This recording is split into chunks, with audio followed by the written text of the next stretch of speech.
하나님 말씀은 누가복음 18장 9절에서 17절까지 우리 찾아서 읽도록 하겠습니다. 누가복음 18장 126쪽, 126쪽 정도 있습니다.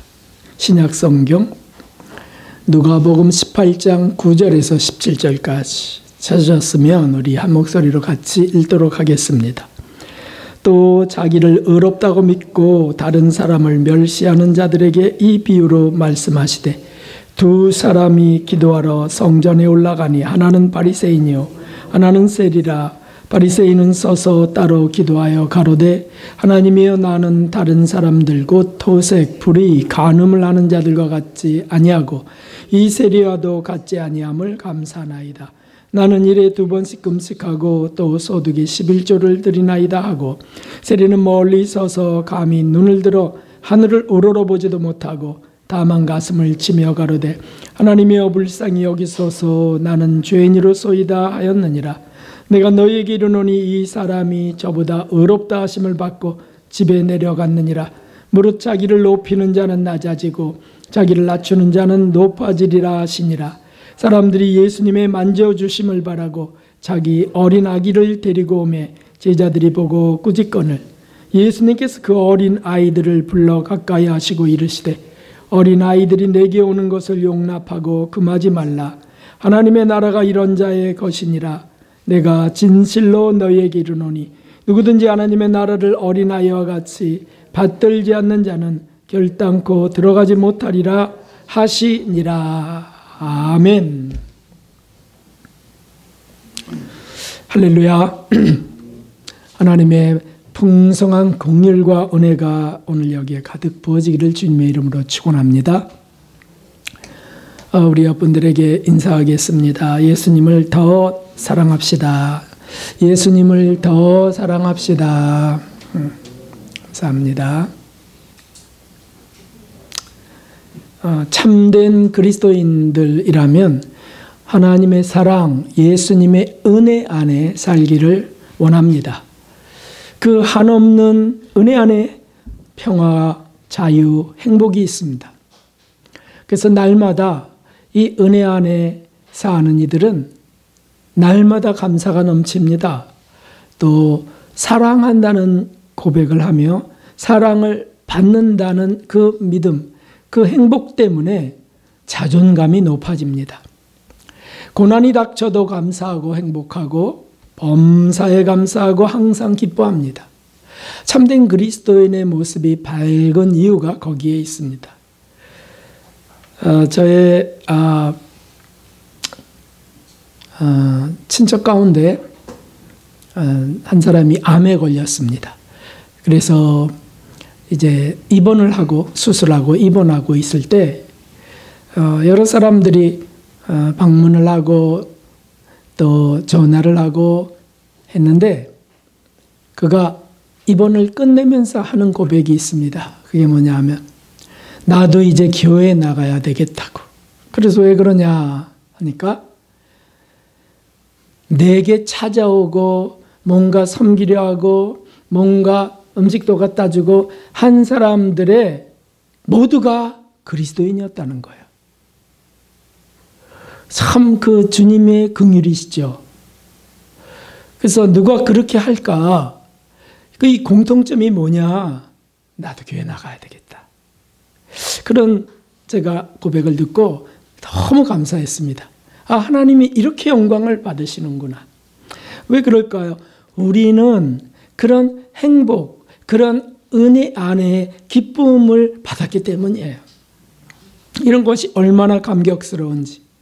그래서 돌아보면 저도 여러분도 이렇게 한번 수십 년의 삶을 돌아본다면 정말 하나님의 은혜다 하는 고백이 저절로 터져 나올 수밖에 없습니다. 하나님을 몰랐다면 내가 어떻게 살았을까? 하나님의 은혜가 아니었다면 내가 지금 어떤 꼴일까? 이런 것들이죠. 그저 욕심스럽게 또는 잘난 체하며 자기가 하나님도 모르면서 많이 아는 것 같이 이렇게 허망한 삶이 되지 않았을까? 그런데 은혜 안에서 이런 삶을 이 참 선물 받은 것이 얼마나 감사하고 기쁨인지,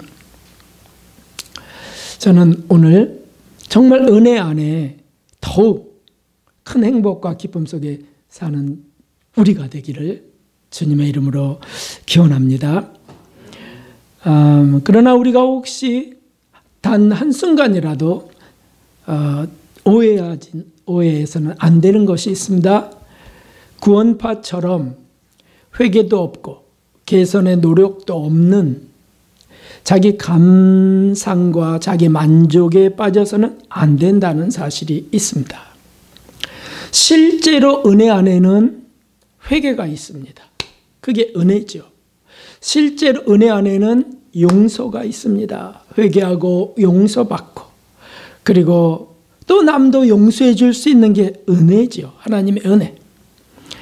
개선되는 삶으로 가는 성화, 그것도 은혜 안에 있습니다. 어떻게 우리가 변화될 수 있겠습니까? 고칠 수 있겠습니까? 그러나 하나님의 은혜 안에서 우리가 하나 두 개 고쳐져 가면서 점점 더 아름다운 인격이 돼가는 거죠. 그러니까 늘 감사, 감격, 감동이 있는 삶이 됩니다. 주님을 향한 사랑과 이웃을 향한 사랑이 풍성하게 자꾸 주어지는 은혜 안에 사는 길. 그래서 오늘은 그것을 찾아보려고 합니다. 더 행복이 가득해지기를 바랍니다. 여기에 이 은혜 안에 사는 길에 세 가지가 있습니다. 세 가지 개가 있다. 개든 깨든 상관없습니다. 이 길은 우리 주 예수께서 가신 길이었습니다. 첫째는 죄송합니다. 첫째는 낫게입니다. 낫게. 오늘 이 소제목들을 외우기가 참 좋아요. 낫게. 은혜 안에 사는 길? 낫게다, 낫게. 자세는 낫게.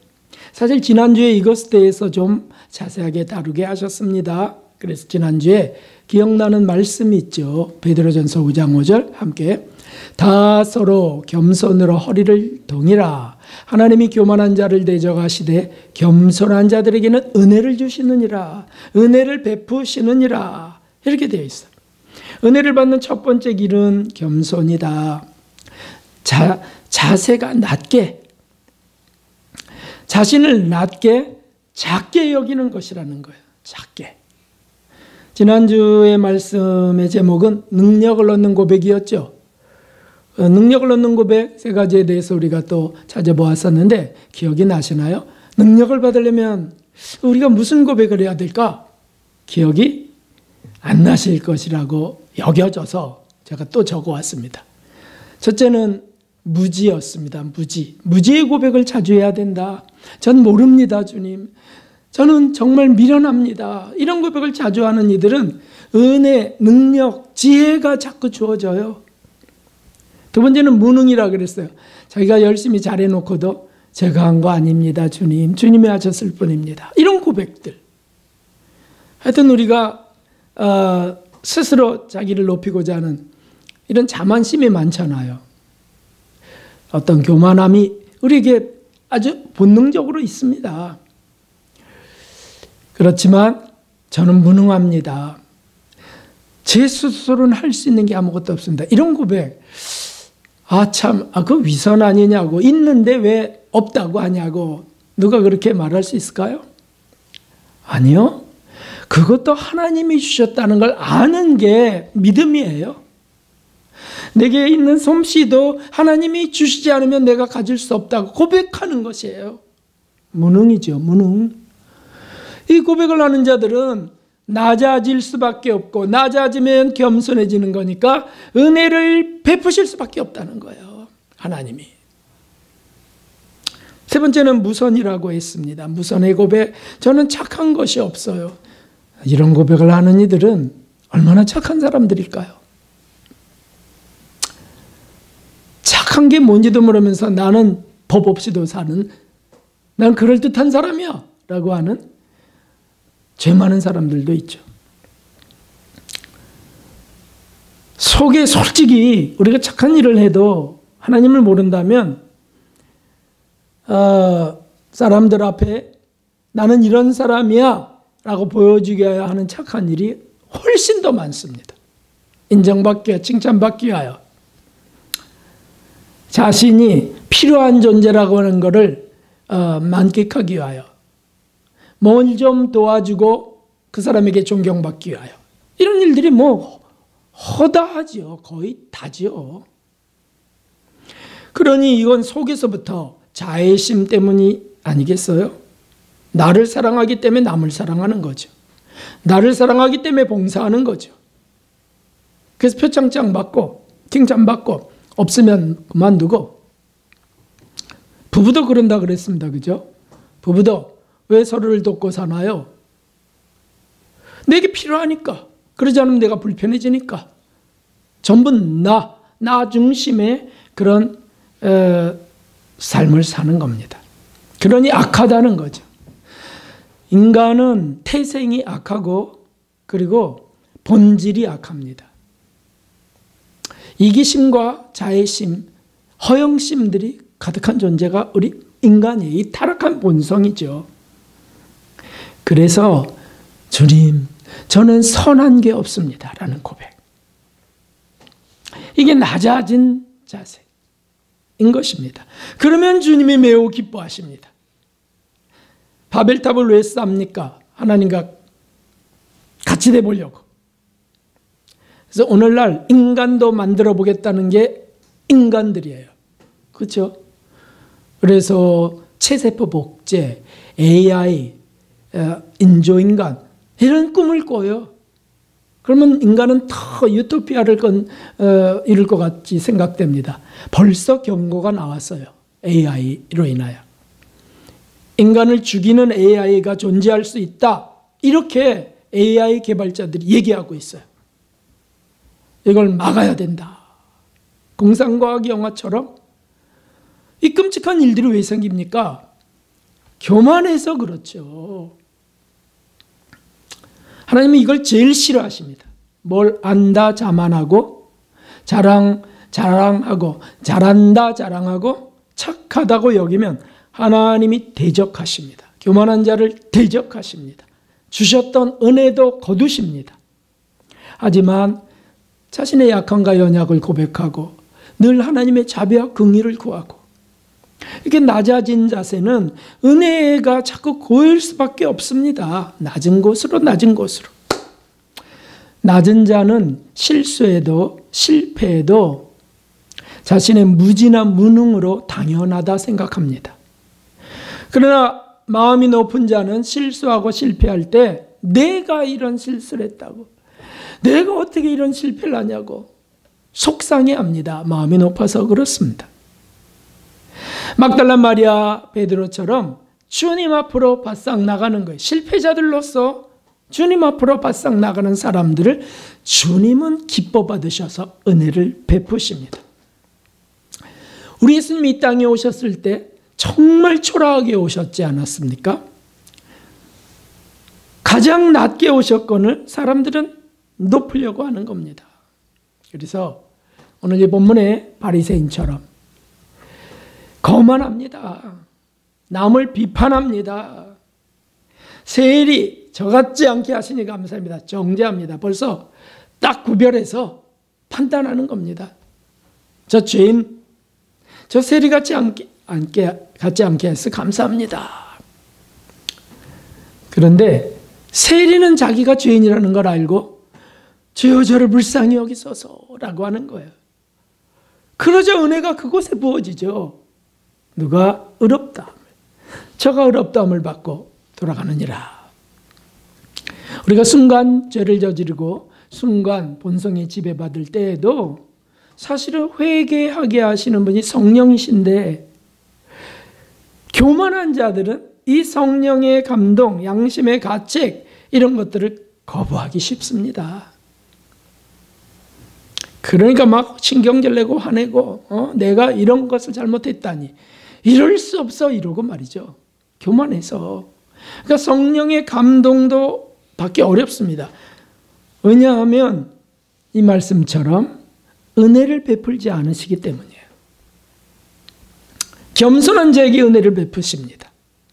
무지하다, 무능하다, 착한 게 없다 고백하는 자에게 은혜를 베푸십니다. 교만한 자는 무조건 대적하시는 분이 하나님이세요. 속성이 그래, 속성이. 오늘 본문의 14절을 한번 같이 읽습니다. 여기 써 있습니다. 무릇 자기를 높이는 자는 낮아지고 자기를 낮추는 자는 높아지리라 하시니라. 아멘. 자기를 높이는 자. 참 세상에 자아실현의 교육을 받은 자들, 저와 여러분이에요. 다 학교 교육이 다 그런 거니까. 자아실현의 교육을 받은 사람들은 자꾸 높아지도록 충동받습니다. 자꾸. 그래서 뛰어나야 돼. 뛰어나야 돼. 머리가 돼야 돼.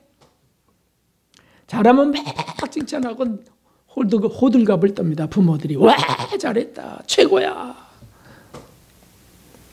그런데 그렇게 높이는 자는 낮아지고 사실 자녀를 불행하게 만드는 부모가 되기 쉽습니다.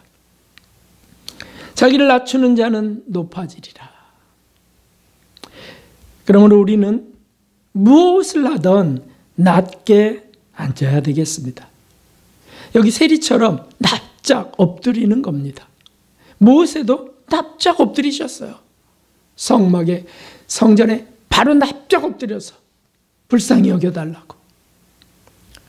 마리아, 막달라 마리아처럼 예수님 무릎 밑에 납작 앉아서, 낮게 앉아서 은혜를 받습니다.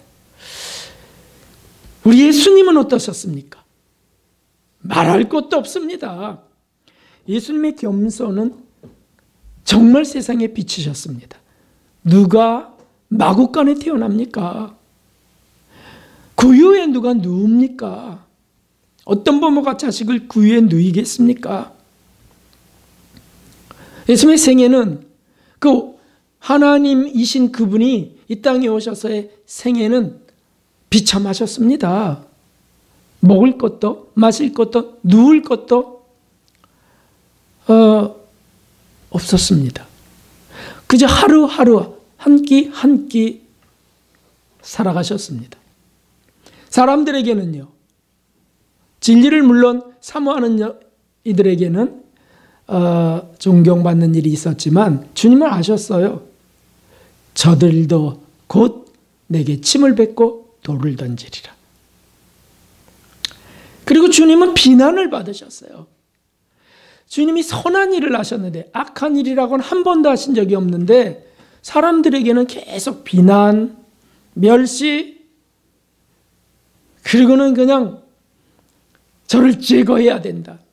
한 사람이 죽어 땅과 민족이 사는 것이 더 좋다.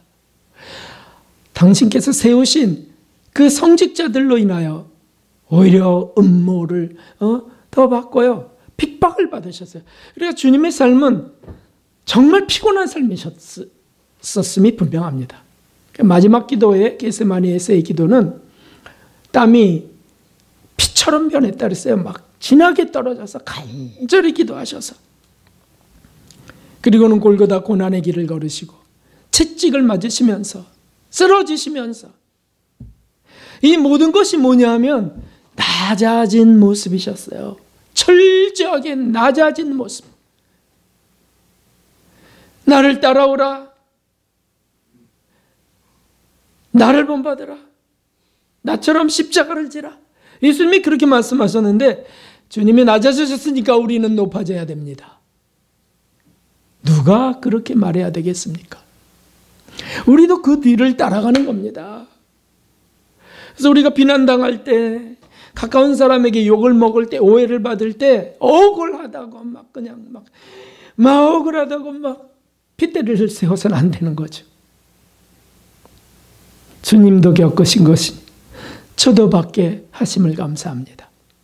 이렇게 낮게 순간 화가 났어도 곧바로 세리처럼 회개하는 거, 이게 낮아지는 삶이죠. 그러면 어떻게 한다고요? 은혜를 더 부으십니다. 주님의 하나님의 은혜를 받기 원하십니까? 낮아지셔야죠. 사람의 칭찬을 받기 원합니까? 그러면 하나님이 대적하십니다. 우리 자세를 낮게 은혜 받는 길 정말 사모하는데, 은혜 정말 좋아하는데 낮게 낮아지는 저와 여러분 되기를 주님의 이름으로 축원합니다. 두 번째는 높게입니다. 높게. 이 높게는 시선은 높게 가져야 된다는 거예요. 낮은 자세를 겸허히 나아가되 시선은 높게 두는 것이 은혜 안에 사는 길입니다. 이거는 교만을 말하는 것이 아닙니다. 주님께서 말씀하신 대로 하는 거예요. 여러분, 우리 오늘 본문의 17절 말씀이 무슨 의미일까요? 내가 진실로 너희에게 이르노니 누구든지 하나님 나라를 어린아이와 같이 받들지 않는 자는 결단코 들어가지 못하리라. 어린아이는 하나님 나라를 어떻게 받들기 때문에 그런가요?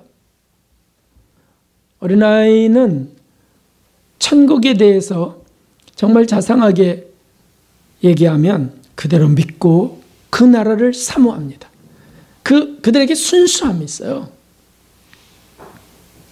어린아이처럼 그 나라를 꿈꾸며, 그래서 동화 같은 거 얘기해주면 막 거기 빨려드는 게 어린아이잖아요. 순수해서.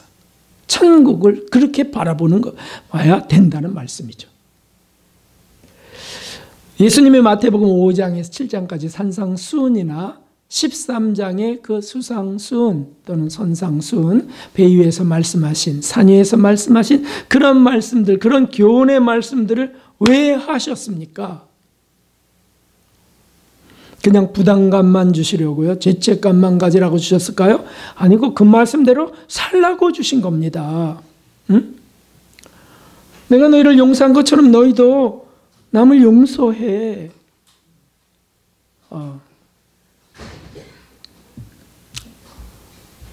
다리를 다쳐서 오는데 시간이 많이 걸릴 수밖에 없습니다. 네. 사랑한다는 거, 뭐, 오른밤 때리면 왼밤을 돌려대라. 이 용서와 사랑, 이런 거, 그렇게 하라고 주시는 말씀이잖아요. 또, 원수를 사랑하라. 이런 거, 정말 어려운 말씀들. 7번씩 7번 용서하라. 이런 거, 어떻게 사람이 그렇게 합니까? 그러면 왜 그 말씀 주셨다고요? 죄책감만 가지라고요? 아니고 그렇게 너희가 살아야 된다. 자비와 섬김의 삶을 살라. 내가 발 닦인 것처럼 너희도 서로 발을 닦이라. 부담만 갖게 하시는 게 아니고 그렇게 살라고 주시는 거예요. 참 높은 차원의 말씀들이죠. 응? 속옷을 달라면 겉옷을 달라면 속옷까지 다 벗어주고 막 이런 거. 이거 다 뭐냐면 천국인의 율례와 법도에 대해서 말씀해 주신 겁니다. 한마디로 이것은 거룩한 삶이고 온전한 삶을 의미하는데 이렇게 살아야 된다 라고 주신 거죠. 그런 높은 차원을 바라보라. 응? 주님이 말씀하신 그 온전한, 그 거룩하신 그것을 바라보라. 소원하라. 시선은 걷다 둬야 된다. 그런 말씀이라고요. 물론 우리는 그럴 능력이 없습니다. 우리에게 그런 삶은 가당치 않습니다. 그러니까 어떻게 하라고요? 회개하고 은혜를 구하라는 거죠. 우리는 이렇게 살 수 없어요, 주님. 그러나 주님이 하게 하시면 할 수 있습니다. 이런 믿음으로 나가라는 거죠. 저는요, 성질이 엄청 못됐어요. 정말 어떻게 이렇게 강할 수밖에 없는지요. 막 이렇게 한다면 그걸 하나씩 고쳐가실 수 있는 그분을 바라보라는 거죠. 그게 시선을 높이 두는 겁니다. 지금 예수님이 어디 계십니까? 천국에 계세요. 그리고 지점으로 성령님을 보내주셔서 우리 안에 계세요. 그 하나님 나라를 바라보고 그 나라의 왕이신 그분을 바라보는 게 시선을 높이 두는 거죠. 그래서 구하면 주님이 하나씩 진짜 고쳐주십니다. 회개에 합당한 열매를 맺게 해주신다고요. 자꾸 용서가 점점 더 커져가게 하시고 사랑이 조금씩 더 진행되게 하시고 순교까지 나가게 하세요. 이거 우리가 사람이 할 수 있나요? 주님이 하시는 겁니다. 이런 삶을 소원하고 그 은혜를 구하는 것이 시선을 높게 두는 겁니다. 하나님은 이런 자에게 어떻게 한다고요? 은혜를 더욱 베푸시느니라. 점차 그렇게 만들어 가세요. 은혜를 자꾸 부으셔서 점차 그렇게 만들어 가세요. 은혜 안에 산다고 하지만 고쳐지는 게 없다면 착각입니다. 죄송하지만 은혜 바깥에 있는 겁니다. 어떻게 은혜 안에 있는데 고쳐짐이 없겠어요? 문제는 소원하느냐 아니냐. 다시 말하면 시선을 높게 두느냐 아니냐예요. 시선을 개처럼 땅에만 두는, 길가에 똥이나 뭐 이런 것에만 두는 그런 영혼들은 고쳐질 수가 없습니다. 그런 영혼에게는 주실 수 없어요, 은혜를. 주님 말씀대로 사실은 살려하면서 은혜를 구하고 이런 게 겸손이거든요, 사실. 그게 겸손 아니에요? 교만은 그런 삶을 살 수 없다고 아예 판단하고 포기하는 겁니다. 그게 교만이죠. 하나님 앞에서의 교만이죠. 거꾸로 말하는 분들이 있어요. 사람이 어떻게 그렇게 살아요? 그렇게 살려는 게 교만이라고. 그러면 성경에 왜 그렇게 써 있을까요? 그렇게 살라고 주셨는데, 그렇게 하라고 명령하셨는데 그걸 믿고 주님이 도와주셔야 됩니다. 이렇게 하면서 나가는 게 겸손이지, 자기 마음대로 금을 긋고 안 됩니다. 하나님 안 된다니까요. 이게 교만 아니겠어요? 주님이 할 수 없는 것을 하라 하셨을까요? 다 대책이 있으십니다. 사람은 할 수 없으되 하나님이 하실 수 있느니라. 대책이 있으시다고요, 대책이. 중요한 것은 자세입니다. 높게 시선을 두는 겁니다. 자세는 겸손히 하고 시선은 높게. 정욕적으로 살면서 세상에서 칭찬이나 구하고 살면서 높은 차원의 삶을 구하지 않는 것이 교만입니다. 주님을 무시한 것이죠. 말씀 밖에 방종된 삶입니다. 천국을 바라보고 세상은 잠시 지나는 것으로 여기면서 천국을 준비해가는 삶, 이것이 은혜 받는 삶입니다. 오늘 본문에 하나님 나라를 어린아이와 같이 받드는 자의 모습이죠. 자꾸 천국 기준에 맞추는 겁니다. 천국 기준에. 이런 말씀들이 있습니다. 한번 읽어보겠습니다. 마태복음 6장에 너희를 위하여 보물을 땅에 쌓아두지 말라. 거기는 좀과 동록이 해하며, 동록은 예전에 옛날에 돈이 구리로 만든 것도 있고 금으로 만든 것도 있는데 동으로 만든 게 제일 많은데 거기 녹이 끼는 겁니다. 그래서 구리녹, 동록, 그래서 녹색에 푸르스름한 녹이 끼는 거 보셨죠? 도적이 구멍을 뚫고 도적질 하느니라. 오직 너희를 위하여 보물을 하늘에 쌓아두라. 천국을 바라보는 거예요. 그리고 그런 걸 준비해가는 거예요. 거기는 좀이나 동록이 해하지 못하며 도적이 구멍을 뚫지도 못하고 도적질도 못하느니라 하면 아멘, 아멘. 그래서 천국의 보물을 쌓는 게 뭘까? 그러면은 자꾸 무지를 고백하며 그렇게 나아갈 때 자꾸 지혜를 주세요. 선한 일에 쓰는 거구나. 하나님의 일에 쓰는 거구나. 당연히 답은 당연히 나오는 거죠. 실제로 그렇게 사신 주님은 이렇게 말씀하셨습니다. 내가 거룩하니 너희도 거룩하라. 하늘에 계신 아버지 온전하신 것 같이 너희도 온전하라. 최고의 변화를 촉구하셨습니다. 할 수 없다니까요. 그건 고백하고 은혜는 구하고, 그리고 노력하면서, 말씀을 그냥 따르는 순종하며 살려는 거니까 자꾸 노력하면서 은혜를 구하고, 이것이 겸손이지. 에이, 인간은 안 됩니다. 인간은. 그러면서 안 돼요. 주님이 무조건 해주셔야만 됩니다. 하고는 아무것도 안 하는 것이 겸손입니까? 교만이죠. 그래서 시선을 높게 추구하는 삶입니다. 주님, 저는 무능하고 무지하고 무선할 뿐인데 어떻게 저렇게 살 수 있겠습니까? 하지만 주님, 저 삶을 제가 소원합니다. 정말 거룩하길 원합니다. 주님 이끌어 주셔서. 이렇게 하는 자에게는 은혜를 반드시 베푸신다고요. 약속이세요, 약속. 겸손한 자에게 은혜를 부으시느니라.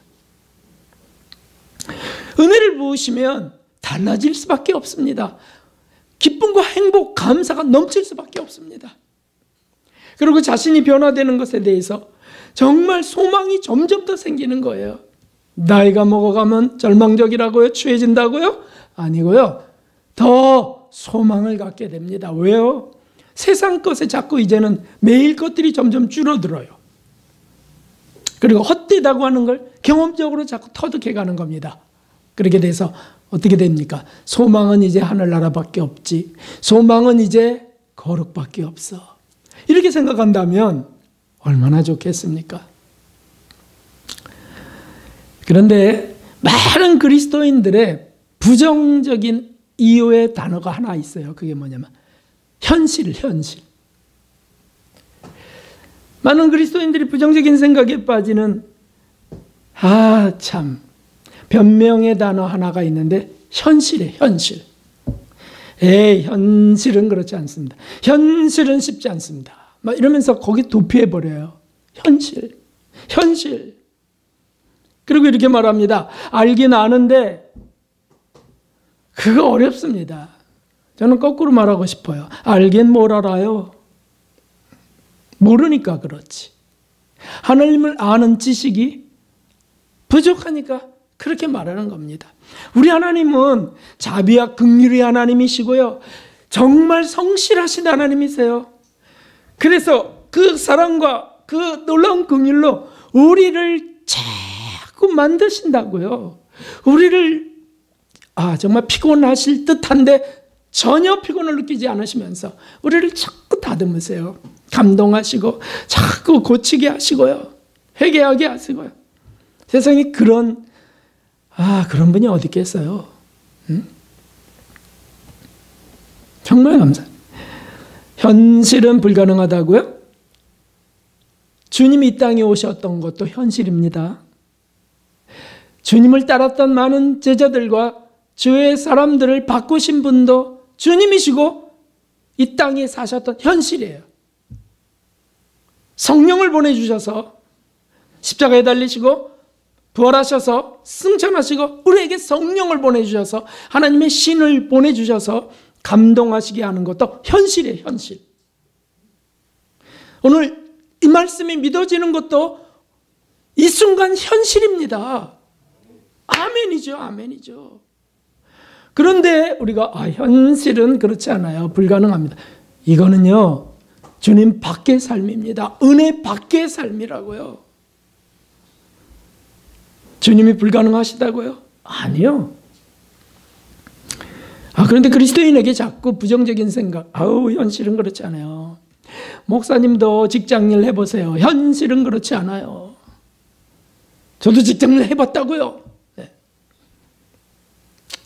물론 알아요. 현실이 얼마나 얽히고 설켜서 정말 그 이해타산이 꽉 차서 거의 생존 경쟁에 살아남지 않으면 안 된다는 거. 그래요. 그런 세상에 사는 피곤한 우리 성도들 이해가 됩니다. 하지만 그 현실 속에 함께 하시는 주님도 현실이에요. 우리 주님을 의지하면 자세를 낮게 해서 시선을 높게 해서 주님을 의지하면 주님이 어떻게 하시는지를 체험하자고요. 이게 은혜. 그래서 세 번째가 있어요. 많은 그리스도인들이 첫 번째, 두 번째는 다 한다 하지만 이 세 번째를 안 하고 사는 경우가 태반입니다. 이게 뭐냐면 함께입니다. 함께. 마음은 함께. 요한복음 10장 30절에는 이런 말씀이 있어요. 나와 아버지는 하나이니라. 나와 아버지는 하나이니라. 그건 삼위일체 하나님이심을 알려주시는 말씀이기도 하지만 예수님은 항상 하나님과 동행하신다는 뜻이에요. 합일이고 일치인데 우리 주님이 언제나 마음을 함께하면서, 그래서 우리가 함께, 마음은 오직 예수님과 함께, 사실 성령님이 지금 들어오셔 계시거든요. 성령님이 들어오신 증거는 우리가 예수님을 주라고 시인할 수 있는 거예요. 예수님을 주라 시인하는 분은 다 성령이 함께 하셔서 하는 거예요. 예수님은 나의 주인이세요, 이런 고백. 그러면 지금 함께 하시는데 이 함께 하시는 주님을 인식하지 않거나 잊거나 믿지 않을 때 능력도 없고 은혜도 없습니다. 현실이 아무리 어려워도 주님을 부르면서 마음 가득 주님을 꼭 잡기를, 붙어 있기를 원하는 거, 이게 은혜의 지름길입니다요. 지름길. 두 가지 말씀을 한번 봅시다. 자, 요한복음 15장 시작. 내 안에 거하라, 나도 너희 안에 거하리라. 가지가 포도나무에 붙어 있지 아니하면 절로 과실을 맺을 수 없음 같이 너희도 내 안에 있지 아니하면 그러하리라. 아멘. 아하, 내가 왜 능력이 없었는지, 내가 왜 세상에서 그런 지혜가 부족했는지 여기에 답이 나와 있습니다. 내 안에 거하라, 나도 너희 안에 거하리라. 거꾸로 말씀하지 않으셨어요? 내가 너희 안에 거하리라, 그러면 너희는 내 안에 거하리라, 이렇게 말씀 안 하셨어요. 내 안에 거하라. 나도 너희 안에 거하리라. 그래서 우리가 여기 이미 오신 성령님, 이게 우리가 뭘 했다고 오신 게 아니잖아요. 불쌍한 우리 죄인들이 하나님을 찾아서 하나님이 찾아보시고 구원하시어 들어오신 성령님이세요. 이미 우리 안에 계세요. 근데 문제는 우리가 그분을 인정하고 그분 안에 늘 살기 원해야 되는데 주님을 떠올리는 것도 드물고 주 안에서 내가 삽니다 라고 하면서 삶의 순간순간을, 일의 순간순간을 고백하지 않는 겁니다. 여기에 문제가 있습니다. 15장 6절에도 이런 말씀이 있어요. 사람이 내 안에 거하지 아니하면 가지처럼 밖에 버려 말라지나니 사람들이 이것을 모아다가 불에 던져 사르니라. 아하, 우리가 예수님을 믿는다 하는데도 곤고해지는 때가 있습니다. 그렇죠? 허무해지고 곤고해지고 또 우울해질 때가 있어요. 아니, 그리스도인인데도 우울해질 때가 있다고요. 이거는 뭐 직분과를 막론하고, 네? 그래서 외롭다, 뭐 그래요. 외롭다. 아유, 언젠가 너무 끔찍한 상담을 제가 받아갖고 어떤 집사님에게 어떤 분이 전화를 해갖고 외롭지 않냐고, 집사님이 외롭지 않냐고, 그렇게 공고한 삶에. 사실 나도 외로워요. 그러니 우리 만나서 커피라도 한잔 마시면서 서로 외로움을 나누자고. 이분이 누구냐면 목사님이에요.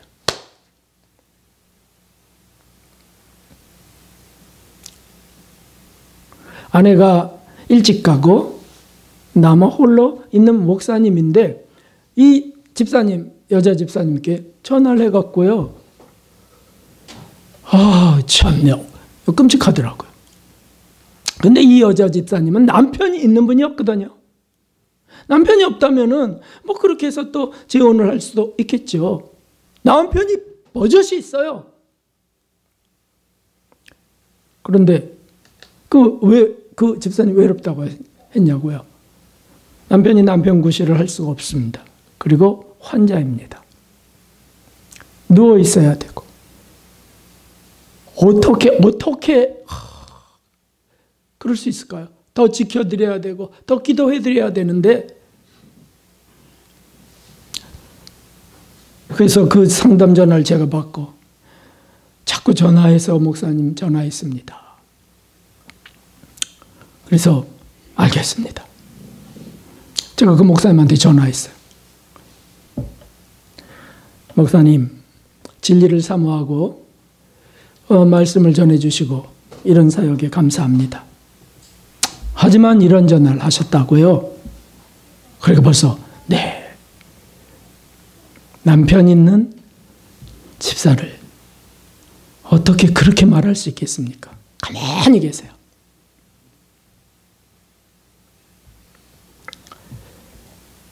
목사님, 하나님이 두렵지 않으십니까? 그러자 이제 정말 죽어가는 목소리로 죄송합니다. 다시는 이런 일이 없겠습니다. 이렇게 끝난 적이 있어요.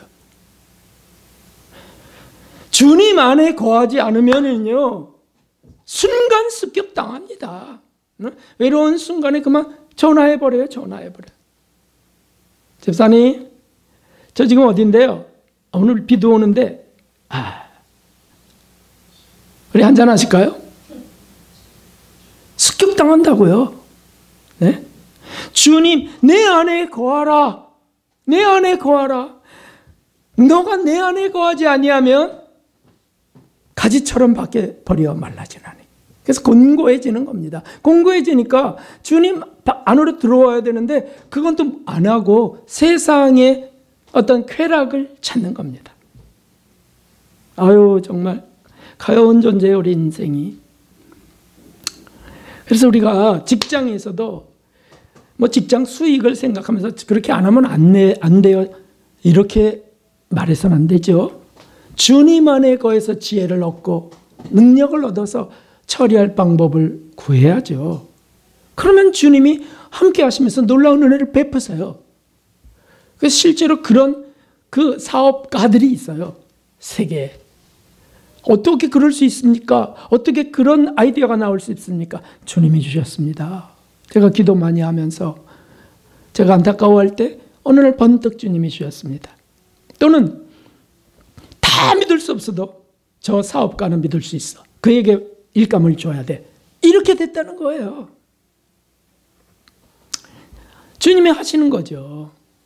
주님 밖에 있으면 불살라질 뿐입니다. 소아데르사에게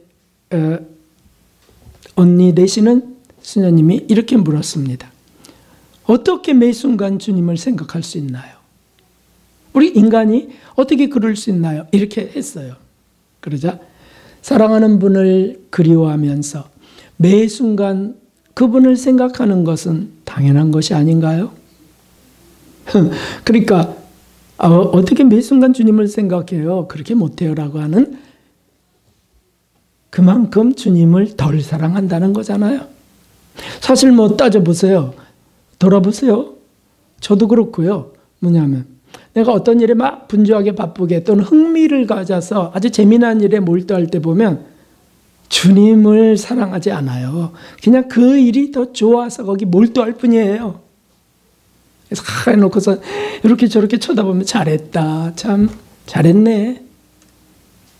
주님을 사랑하면서 하면 겸손하게 낮아져서 그 사랑으로 하면 사실은 더 좋은 결과가 나오는데 주님을 놓쳐버려요. 그래서 하늘나라에서는 꽝이 되는 일들이 생기는 거죠. 모든 일에 주님을 찾는 사람, 이런 사람을 주님이 자꾸 이끌어갔어요. 사실 이거는 자동적으로 되는 것 아닙니다. 어느 날 자동적으로 된다고요? 아니고요. 스스로 노력도 하고 안 되면 회개도 하고 주님께 은혜도 구해서 점점 더 이렇게 만들어 가시는 겁니다. 자세를 낮게, 시선은 높게, 그러면서 주님 안에서, 말씀 안에서 자꾸 나가려는 이들을 그렇게 만드신다니까요. 주님을 자꾸 떠올린다는 것은 말씀을 자꾸 떠올린다는 뜻과 같고요. 주님의 빛된 삶 자꾸 추억한다는 것과 같습니다. 주님과 자꾸 대화하는 것과 같습니다. 그럼 그렇게 하시는 거예요. 아니, 못돼도 정말 주님의 은혜 베푸세요. 여러분 지금 여러분이 볼 때 왼쪽에 있어요. 오른쪽 눈이 보이시죠? 멀리 있는 분들은 잘 확인이 안 될 터인데, 날짜가 지나게 해서 잘 안 보이게 또 해주셨어요. 이게 얻어맞았습니다, 제가. 하여튼 얻어맞는 일이 참 잦아요, 저는. 뭘 만들다가 이렇게 큰 나무를 놓고 이렇게 하다가 좀 짜증 같은 게 일어났습니다. 또 짜증이 올라오네요, 이거. 참. 하면서 제가요, 그 일을 혼자 하고 있다는 거에 집사람이 좀 도와주면 참 좋은데, 또 집사람 나름대로 바빠요. 그리고 뭐 혼자 할 수도 있겠다 생각하고 하는데, 잘 안 되니까 그만, 참 하는 순간, 이게 뚝 떨어져 버렸어. 저는 왜 그렇게 뚝 떨어지는 일이 많은지 모르겠어요. 뚝 떨어져서 긴 나무가 떨어지면서 여길 쳐갖고, 여기 눈탱이 여기가 이렇게 피가 흐르도록 찢어졌고요. 그리고 그 다음날 이렇게 눈이 뻑뻑하고 피곤한지 봤더니, 안경은 떨어졌지만 깨지지 않았어요. 돈이 이런 데 들어가면 안 되니까. 요 눈 껍질을 쳐갖고요, 거기 멍이 들기 시작했습니다. 눈이 퉁퉁 부었어요. 안대를 하고 서야 되나, 이거 어떡하지? 근데 가라앉게 하셔서 오늘 이렇게 쓰게 됐는데요.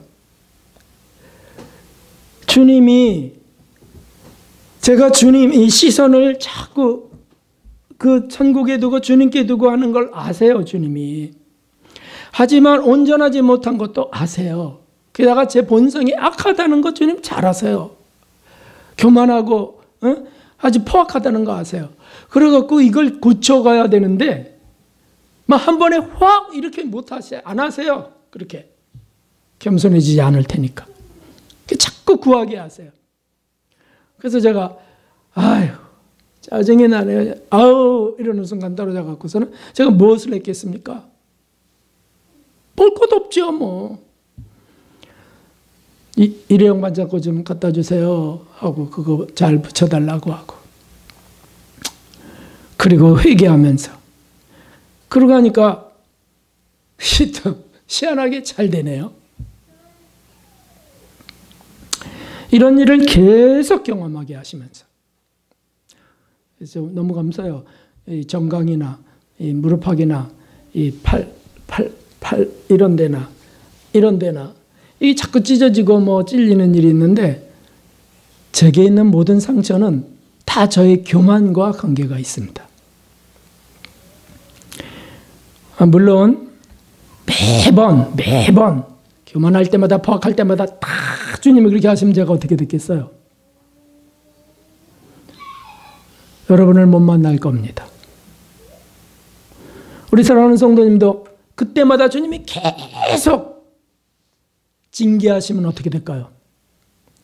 우리가 만날 수 없을 겁니다. 우리 성정을 아셔서 적확한 때를 보시다가 이걸 은혜로 받고 회개할 때를 기다리셨다가 탁 하시는 분이세요. 안 그랬다가는 우리한테 주님이 맞으시거든요. 네? 욕으로, 포악함으로. 그래서 이 모든 게 다 은혜예요. 그래서 이렇게 얻어맞는 거 또는 이런 사고가 나는 것도 주님과 함께하는 일 속에 두십니다. 참 감사하죠. 그래서 마리아는 이 좋은 편을 택하였으니 빼앗기지 아니하리라. 우리 주님이 이렇게 말씀하시 기억나시죠?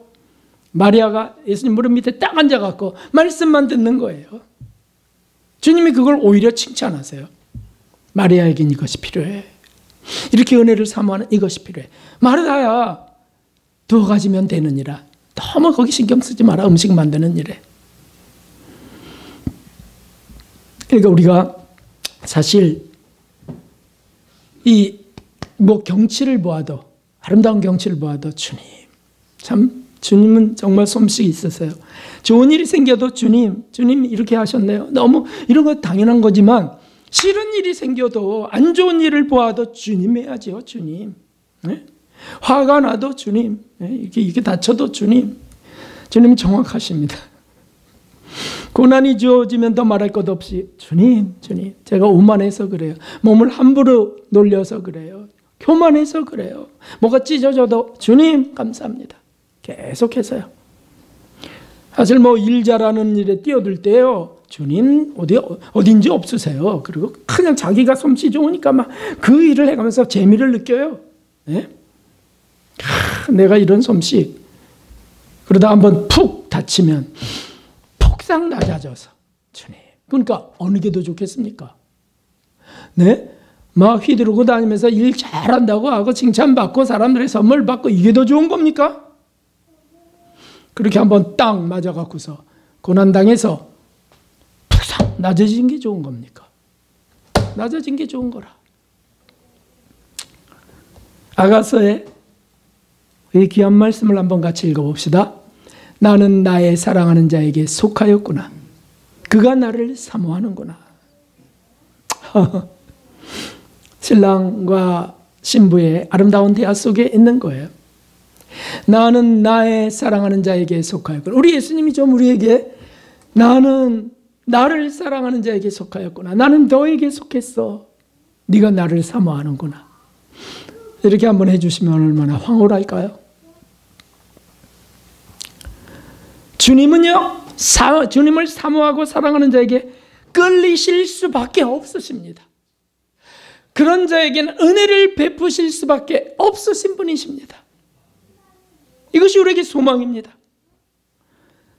예수님께서 말씀하시기를 내가 곧 생명의 떡이니 내게 오는 자는 결코 줄이지 아니할 터요. 나를 믿는 자는 영원히 목마르지 아니하리라. 아멘.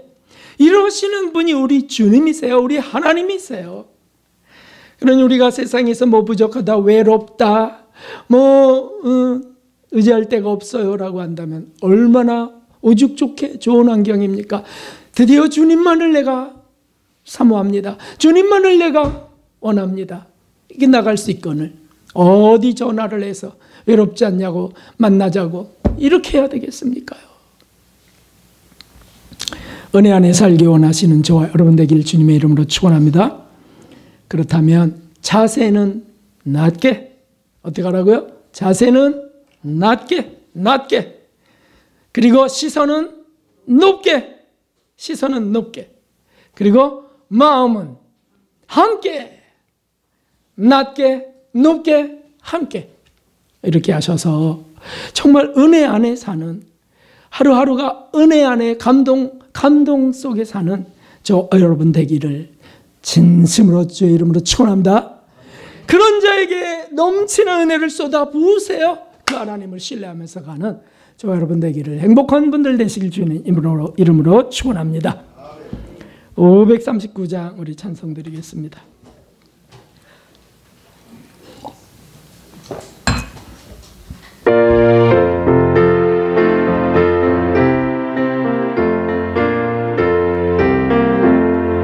이 몸의 소망 모양나 우리 주 예수,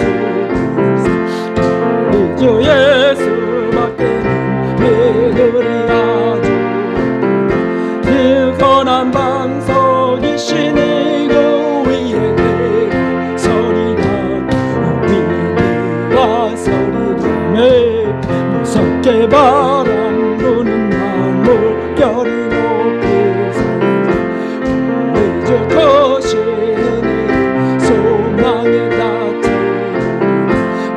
고난 반석에 시내가 내 서리라.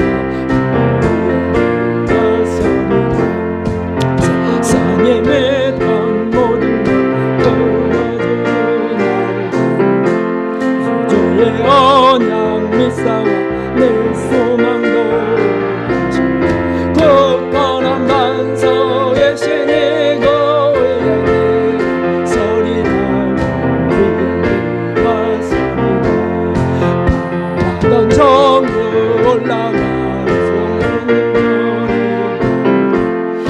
주의 어른이 보여시와